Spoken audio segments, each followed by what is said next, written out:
C'est abattu, consterné et sous les sifflets du public que les Angevins ont quitté la pelouse de Jambouin hier soir. Alors que les hommes de Jean-Louis Garcia tenaient le point du match nul après avoir été menés au score, ils ont craqué dans les ultimes secondes de la rencontre face à Brest.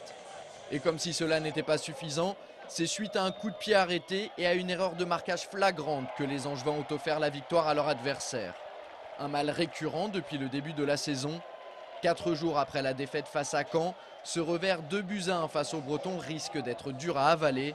Ceci dit, les Angevins ne peuvent s'en prendre qu'à eux-mêmes. Nous n'étions pas du tout dans le coup, on était absents dans les duels, on manquait de confiance techniquement. On était un petit peu, je dirais, apathique. En témoigne une première période catastrophique au cours de laquelle les joueurs de Maine-et-Loire ont semblé complètement perdus, incapables d'enchaîner 3 passes de suite. Illustration avec cette action rondement menée par des Finistériens beaucoup plus conquérants et supérieurs techniquement. Cette fois-ci, les Angevins s'en tirent bien, mais ce n'est pas le cas quelques instants plus tard. Sur une énième perte de balle dans leur moitié de terrain, les scoïstes vont logiquement concéder l'ouverture du score sur cette superbe frappe croisée de Richard Saucrier qui finit au ras du poteau de Kevin Olympa.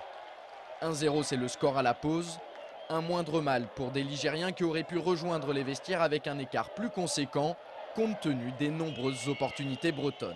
À la mi-temps, on a demandé aux garçons de changer d'état d'esprit et de manifester un jeu beaucoup plus simple, mais fait d'un engagement de tous les instants, avec beaucoup plus de spontanéité. Et tout d'un coup, on a été dangereux, on a égalisé très rapidement. Une bonne soufflante du coach à laquelle il faut ajouter une mise au point entre joueurs, ça donne des Angevins métamorphosés en tout début de seconde période. Le jeu a à peine repris depuis 4 minutes qu'Anthony Modeste sonne la révolte de son équipe. Sur le corner qui suit, tiré en 2 temps par Olivier Auriac, Martin Fall adresse un centre au cordeau pour la tête gagnante de Bruno Ekwelemanga. Ça fait un partout entre les deux formations. Regonflés à bloc après cette égalisation, les hommes de Jean-Louis Garcia sont tout proches de doubler la mise 120 secondes plus tard sur cette ogive de Youssef Hannan. Mais en face, Steve Elana a endossé le costume de Superman pour signer l'arrêt du match. Un match qui va ensuite baisser en intensité, mais qui ne va pas empêcher les Brestois de trouver la faille sur l'un des points faibles des Angevins, les coups de pied arrêtés. C'est ainsi qu'à la 87e minute, Lorenzi vient crucifier des Ligériens trop attentistes.